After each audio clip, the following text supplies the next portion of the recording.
अस्सलाम वालेकुम दोस्तों, आज मैं आप लोगों के सामने एक और बहुत इन्फॉर्मेटिव वीडियो लेकर आया हूँ कैनवुड 1838 के बारे में। और ये वीडियो है कैनवुड में एक प्रॉब्लम के बारे में जो कि मेरे एसी में आया है। तो मैंने सोचा कि आप लोगों से वो प्रॉब्लम शेयर किया जाए।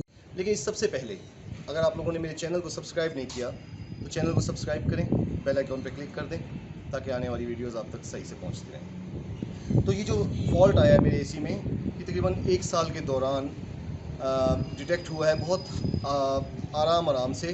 हालांकि मैंने इसे डिटेक्ट कर लिया था, लेकिन कैनवुड के जो नुमाइंदे हैं वो इसको मानने को तैयार नहीं थे। तो हुआ यूँ कि मैंने पिछले साल तकरीबन इसी माह में मई के महीने में, मई के एंड में ये एसी लगवाया था। और जब मैंने एसी लगवाया, चूँकि मैंने 5 एसी लिए थे तो मैं सबको कंपेयर करता था। तो जब मैंने इसे कंपेयर किया इसकी कूलिंग को और बाकी एसीज़ की कूलिंग को, तो मुझे ये अंदाज़ा हुआ कि इस एसी की कूलिंग बाज़ औक़ात तो बहुत ज़्यादा हो जाती है और बाज़ औक़ात ही कूलिंग कम करता है। तो उससे मुझे थोड़ा सा शक पैदा हुआ कि शायद इसमें कोई गैस का प्रॉब्लम हो। तो मैंने पिछले साल मई के महीने में कैनवुड के टेक्नीशियन को बुलाया था और उन्होंने आके इस एसी को बगौर देखा और उन्होंने मुझे बताया कि इसके अंदर कोई फॉल्ट नहीं है। हालांकि मैंने उन्हें बताया कि इसकी कूलिंग वेरी करती है, तो मेरे हिसाब से इस एसी के अंदर कोई ना कोई फॉल्ट मौजूद है। लेकिन उन्होंने अपना थॉरली चेकअप किया और उनको मेरी बात समझ नहीं आई, या फिर वो सही से समझ नहीं पाए और उन्होंने बोला कि नहीं, आपका एसी तो बिल्कुल ठीक है। खैर, वक्त गुजरता गया, मैंने एसी यूज़ किया पिछले गर्मियों में, उसके बाद सर्दियों में भी मैंने इसे हीट मोड पे चलाया और उसके बाद जब इसको दोबारा अब गर्मियाँ आई हैं, तो जैसे आप लोग गर्मियों में आके आउटर की सफाई वगैरह करते हैं, तो मैंने जब इसकी सफाई करनी चाहिए तो मुझे पता चला कि इसके आउटर के जो वॉल हैं उसके ऊपर ऑयल है इकट्ठा हुआ और उस ऑयल के ऊपर मिट्टी भी ज़ाहिर चिपकी हुई है। तो मैंने फिर कैनवुड के नुमाइंदे से बात की और उससे बोला कि इसकी गैस लीक हो रही है। मैंने आपको पहले भी बताया था, लेकिन वो फिर भी इस बात को मानने को तैयार नहीं थे और उन्होंने मुझे बोला नहीं, आपका एसी सर्विस मांग रहा होगा इसलिए वो कूलिंग नहीं कर रहा, तो आप इसकी सर्विस कराएं। तो मैंने बोला ठीक है, मैं इसकी सर्विस भी करा देता हूँ। फिर मैंने इसकी सर्विस कराई तो सर्विस वाले टेक्नीशियन ने मुझे कल आके बताया कि इस एसी के अंदर एक फ़ॉल्ट मौजूद है और वो फॉल्ट इसमें गैस लीकेज का सबब बन रहा है। तो अब वो फॉल्ट क्या है और उसको कैसे डिटेक्ट किया गया और उसका हल क्या है और कैनवुड का इस बारे में क्या कहना है। सबसे पहले तो मैं बता देता हूँ कैनवुड का क्या कहना है। मैंने कैनवुड के नुमाइंदे को कॉल किया आज, कैनवुड में कंप्लेंट भी की। तो पिछले साल कैनवुड का नुमाइंदा जाते हुए ज़ाहिर है मेरा वारंटी कार्ड पूरा करके गया था। हालांकि कंप्लेंट रिजॉल्व नहीं हुई, लेकिन मेरी वो वारंटी क्लेम हो चुकी। तो वहाँ से मेरा टाइम पीरियड स्टार्ट हुआ और 1 साल कंप्लीट हो गया और कैनवुड को ये कहने को मिल गया कि हाँ जी, आपकी वारंटी तो कंप्लीट हो गई है। लेकिन मैंने उन्हें फ़ोन पे बोला कि भाई देखें, आपने मुझे जो प्रोडक्ट दिया है उस प्रोडक्ट के अंदर मैन्युफैक्चरिंग फ़ॉल्ट मौजूद था और उस मैन्युफैक्चरिंग फ़ॉल्ट का मैंने आपको पहले बता भी दिया था, लेकिन आपसे वो रिज़ॉल्व नहीं हुआ। इसका मतलब ये नहीं है कि अब वो जो फ़ॉल्ट है वो 1 साल बाद अगर अपना सही रंग निकाल रहा है तो आप उसकी वारंटी ख़त्म कर दें। लेकिन वो इस बात को किसी सूरत भी मानने को तैयार नहीं हैं और उन्होंने मुझे बोला है कि अब इसका ख़र्चा आपको खुद बर्दाश्त करना पड़ेगा। तो अभी मैं आप लोगों को दिखाता हूँ कि इसके अंदर फ़ॉल्ट क्या है। पहले तो मैं आपको सब लोगों को, दोस्तों को ये बता दूँ कि इसके अंदर फ़ॉल्ट क्या है। तो जनाब ये आउटर है, आउटर के साथ ये इसके वॉल लगे हुए हैं। अगर आप गौर करें, ये देखिएगा, ये जो इसका ये 2 पाइप लगे हुए हैं, इनको हम बोलते हैं आउटर चार्जिंग वॉल, ठीक है। और ये जो पाइप आ रहा है अंदर से, ये 2 पाइप आ रहे हैं, ये आके फ्लेयर बनाते हैं इस आउटर चार्जिंग वॉल के ऊपर और उसके ऊपर ये नट कसा होता है, ठीक है। तो ये नट इतना टाइट कसा होता है कि यहाँ से गैस की लीकेज ना हो। लेकिन अनफॉर्चुनेटली हुआ क्या कि जब ये मेरे टेक्नीशियन ने ये नट खोला तो इसका ये जो फ्लेयर जहाँ आके बैठता है इस वॉल के ऊपर, उस वॉल के ऊपर हल्की सी बहुत बारीक सी एक लाइन है और मेरे टेक्नीशियन के मुताबिक वो लाइन यहाँ पर गैस लीकेज का सबब बन रही है। तो मुझे इसका अंदाज़ा ऐसे हुआ, आप देख रहे होंगे इसका रंग इस वक्त काला हो चुका है और कल चूँकि मैंने इसे धुलवाया है तो अभी आपको फील नहीं हो रहा, वरना यहाँ पर ऑयल इकट्ठा था और उसके ऊपर मिट्टी भी लगी हुई थी। तो ये देखें, अभी भी अगर आप देखें तो ये मेरे हाथ के ऊपर, उंगली के ऊपर थोड़ी बहुत मिट्टी आप देख रहे होंगे और यहाँ भी अगर आप देखें गौर से तो ये मिट्टी मौजूद है। तो ये यहाँ से इसकी गैस लीक हुई है। बेसिकली बहुत ही, जिसे हम लोग मेडिकल की ज़ुबान में हेयर लाइन फ्रैक्चर बोलते हैं, बेसिकली इसके ऊपर हेयर लाइन फ्रैक्चर मौजूद है। और कैनवुड का नुमाइंदा ये बात मानने को तैयार नहीं है कि ये ऐसा हेयरलाइन फ्रैक्चर गैस लीकेज का सबब बन सकता है। लेकिन मेरा जो टेक्नीशियन है वो मुझे बताता है कि उसके पास ऑलरेडी ऐसे 1-2 केस आए हैं ओरिएंट के एसी में और एक और एसी में, वो मुझे कंपनी उसकी याद नहीं आ रही इस वक्त। तो वो कह रहा था कि 2 एसीज़ के अंदर मुझे ऐसे फॉल्ट्स मिले हैं और मैंने इन्हें रिजॉल्व किया है इसी तरह। तो अब इसका हल क्या है? इसका हल एक तो ये है जी कि ये वाला जो चार्जिंग वॉल है ये चेंज हो। उसके लिए चेंज करने के लिए इस आउटर को ले जाना पड़ता है सर्विस सेंटर। आउटर खुलता है, ये चार्जिंग वॉल जो है इसको वेल्डिंग से हीट करके इसको निकाला जाता है और नया चार्जिंग वॉल इंस्टॉल किया जाता है। फिर उसकी वेल्डिंग होती है और फिर दोबारा से आप उसे घर में लाएंगे और इंस्टॉलेशन करेंगे। एक तो ये हल है इसका। और दूसरा हल ये है कि अगर आप कोई देसी तरीका इस्तेमाल करना चाहते हैं, वो देसी तरीका ये है कि आप इस पाइप को खोलें, इस पाइप का फ्लेयर दोबारा बनाएं, मतलब इस पाइप को यहाँ से काटें। अगर तो फ्लेयर का आपको इशू लग रहा है, इस पाइप को यहाँ से काटें और इसका फ्लेयर टेक्नीशियन को कहें नया फ्लेयर बनाए और वो इसके ऊपर टिका के इस वॉल के ऊपर और फिर टेफलॉन टेप लगाए चूड़ी के ऊपर और फिर इसको इतना टाइट कसे कि वो लीकेज ख़त्म हो जाए हमेशा के लिए।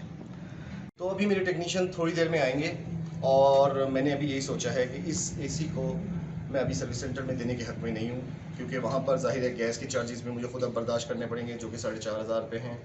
विज़िट के चार्जेस 600 हैं, वो भी मुझे बर्दाश्त करने पड़ेंगे। उसके बाद जो पार्ट वो चेंज करेंगे, मे बी वो भी 4-5 हज़ार रुपये का पार्ट हो, वो भी मुझे खुद से बर्दाश्त करना पड़ेगा। तो अभी मैं इसको एक चांस और देता हूँ इस एसी को, और मैं इसको टेफलॉन टेप लगाकर और फ्लेयर को दोबारा बनवा कर इसको दोबारा फिट करने की कोशिश करता हूँ। तो अभी मेरे टेक्नीशियन आएंगे, उनसे भी आपकी बात कराएंगे और फिर देखते हैं कि वो इसका क्या हल ढूंढते हैं और फिर मैं आपको इसका वक्त के साथ साथ रिव्यू भी देता रहूँगा कि आया इसने सही काम किया या नहीं किया। वैसे इसमें कोई शक नहीं है कि एसी बहुत ज़बरदस्त है, कूलिंग बहुत ज़बरदस्त है, लेकिन जो कैनवुड के कस्टमर सपोर्ट की हम बात करते थे, जो कि किसी भी कंपनी का बहुत अहम हिस्सा होता है, उसका मुझे आज पता चला है कि हाँ उसमें कुछ ना कुछ फ्लॉज हैं। तो लेट्स सी क्या होता है, देखते हैं इसे। जी तो जनाब, ये मेरे टेक्नीशियन तौहीद भाई जिन्होंने पिछले साल एसी इंस्टॉल किया था, ये एक मरतबा फिर आ चुके हैं और मैं इनसे अभी पूछ लेता हूँ कि इसको मसला क्या है। एक दफ़ा ये अपनी ज़ुबान में बता दें। तौहीद भाई इधर देखें ज़रा, क्या इशू है इसके साथ? सर इसमें ज़रा मेरे व्यूअर्स को बताएं ताकि कल को इनको परेशानी का सामना ना करना पड़े। लीकेज प्रॉब्लम है इसमें। क्या लीकेज है? कहाँ से हो रही है लीकेज? चार्जिंग वॉल लीक है। तो ये क्या कंपनी का फॉल्ट है या कंपनी का फॉल्ट है? लेकिन कंपनी तो कहती है कि हमारा फॉल्ट नहीं है। नहीं, ये कंपनी का फॉल्ट है, वो माने ना माने, लेकिन मैं साबित कर सकता हूँ। लेकिन कंपनी कहती है कि ये फिटिंग के दौरान कोई रेंच लगा होगा या कोई चीज़ लगी होगी जिसके ज़रिए वहाँ पे निशान पड़ गया। मैं साबित कर सकता हूँ इस चीज़ को। अच्छा, तो क्या ख्याल है, ये ठीक हो जाएगा या कि कल को भी लीकेज का सामना करना पड़ेगा? नहीं, बिल्कुल परफेक्ट हो जाएगा। परफेक्ट हो जाएगा। तो ये वॉल चेंज करने की ज़रूरत तो नहीं है मुझे, चार्जिंग वॉल? नहीं। और अगर 1 साल बाद दोबारा गैस निकल जाए तो फिर मुझे चार्जिंग वॉल चेंज करना चाहिए? नहीं निकलेगी। नहीं निकलेगी? कंफर्म है? चलें देखते हैं जी कि गैस निकलती है नहीं निकलती है और क्या सूरत हाल बनती है। तो तौहीद भाई बहुत अच्छे टेक्नीशियन हैं, मुल्तान में होते हैं।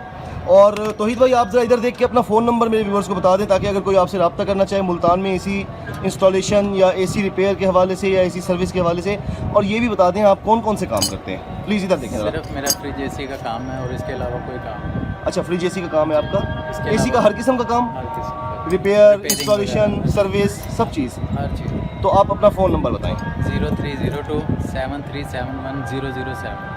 ठीक है, तो अगर कोई हमारे हवाले से आपसे रब्ता करे तो उसके साथ आपने शफ़क़त करनी है। ठीक है, थैंक यू।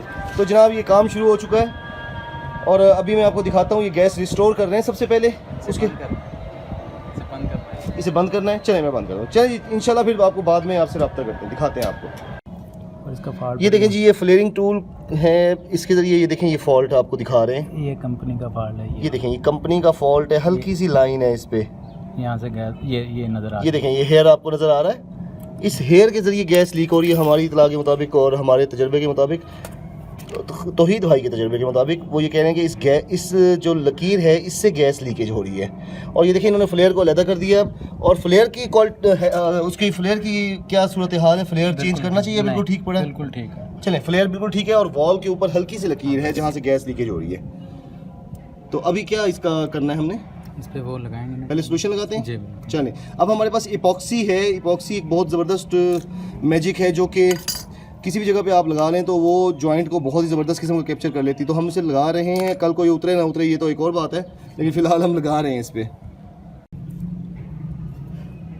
सबसे पहले इस पर टेफ्लॉन टेप की जा रही है इसकी चूड़ी पे।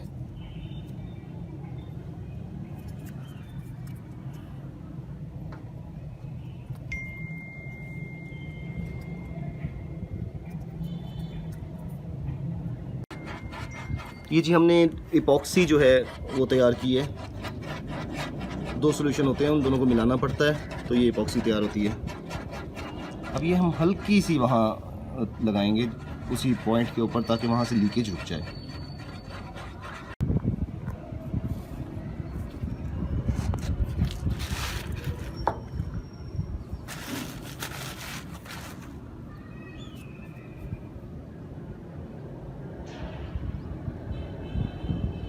बहुत ही थोड़ी सी, तकरीबन जिस तरह तिनके जितनी लगाई है इन्होंने, सिर्फ उस हेयर लाइन को बंद करने के लिए। मैंने तो ऐसे काफ़ी सारी बना ली है, लेकिन इनको चाहिए सिर्फ इतनी।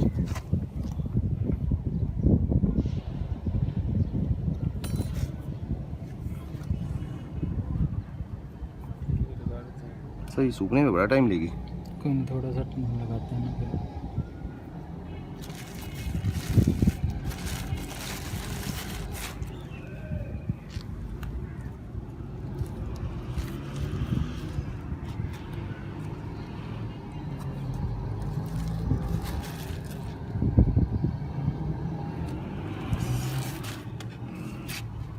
आपको उन्हें फेवर देनी चाहिए थी, उल्टा नुकसान देगा। कंपनियां किसी को फेवर नहीं देती मतलब जब ये अजीब ही लोग हैं।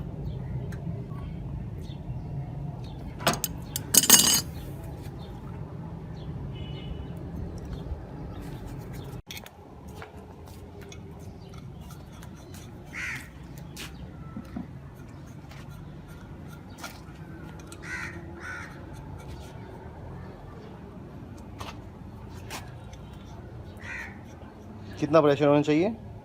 150 160 160 150 तकरीबन होना चाहिए इसका। मतलब फुल गैस जो भरी जाएगी उसमें।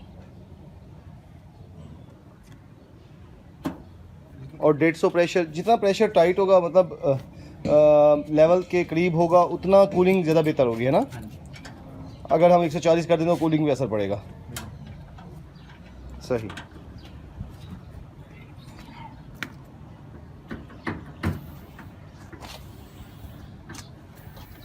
कल इसमें 60 प्रेशर था खाली में।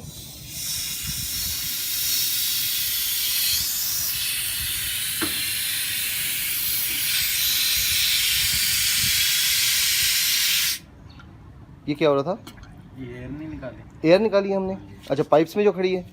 हाँ। ओके।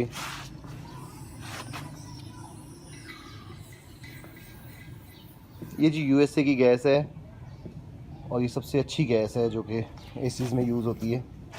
कौन सी कंपनी कह रहे थे आप? Gentron US. Gentron, it's Gentron USA. अच्छा तौहीद भाई, जब इसका नट खोल रहे हैं तो वो वॉल हिल रहा है थोड़ा सा, कोई इसका लूजिंग तो नहीं? नहीं, कोई मसला नहीं। 4 मतलब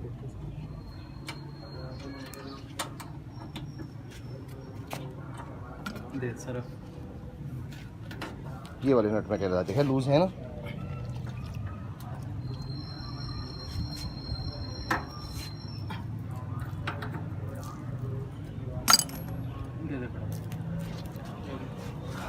हाँ जी, तो ये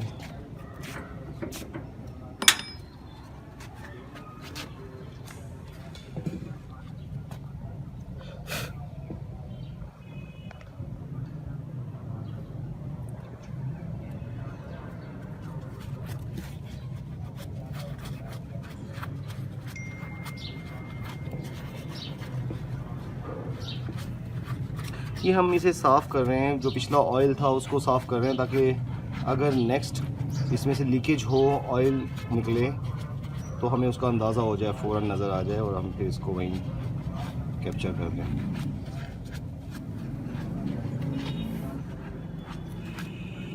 तो ये सरफ से सफाई हो रही है अब फ़िलहाल इसकी।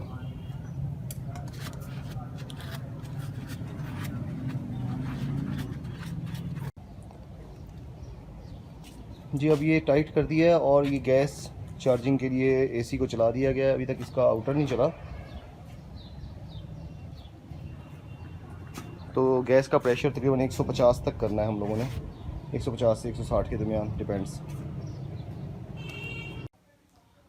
जी तो जनाब गैस रिफ़िल हो चुकी है और इस एसी को मैंने चलाया है, टेस्टिंग की है इसकी, और 40 मिनट चला है ये, और 40 मिनट में इसने रूम का टेम्परेचर 26 किया है फ्रॉम 35। तो 35 डिग्री से 26 डिग्री तक आने में 40 मिनट लिए हैं। और जो एयर थ्रो थी इसकी वो 13.4 तक थी आखिरी टाइम तक। उसके बाद बिजली चली गई और फिर मैं इसकी मज़ीद मॉनिटरिंग नहीं कर सका।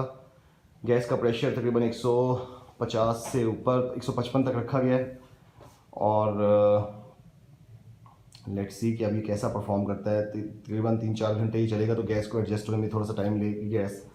उसके बाद पता चलेगा कि इसकी क्या परफॉर्मेंस है, और लीकेज का पता तो फिर इसका ज़ाहिर है 2-4 हफ्ते बाद ही पता चलेगा, जब एक मरतबा फिर इस पर गैस का प्रेशर चेक किया जाएगा। तो बहरहाल जी ये एक वीडियो थी, मैंने कोशिश की कि आप लोगों को एक ऐसे एरर के बारे में बताऊं, एक ऐसे प्रॉब्लम के बारे में बताऊं जो कि बहुत ज़्यादा टेक्नीशियन सॉर्ट आउट नहीं कर सकते। उम्मीद है आप लोगों को ये वीडियो पसंद आई होगी, और ऐसी बहुत सी इंफॉर्मेटिव वीडियोस मैं आप लोगों के लिए लाता रहूँगा आने वाले दिनों में। और देखते रहिए उसके लिए मेरा चैनल छोटी छोटी बातें। सब्सक्राइब कीजिए, वीडियो को लाइक कीजिए, कमेंट्स कीजिए, कोई क्वेश्चन है तो कमेंट्स कीजिए, अपनी राय दीजिए, और अगर आपके ऐसे एक्सपीरियंसेस हैं तो हमारे साथ शेयर कीजिए, क्योंकि मैं भी अपना नॉलेज बढ़ाना चाहता हूँ और आप भी अपना नॉलेज बढ़ाना चाहते हैं। Thank you so much.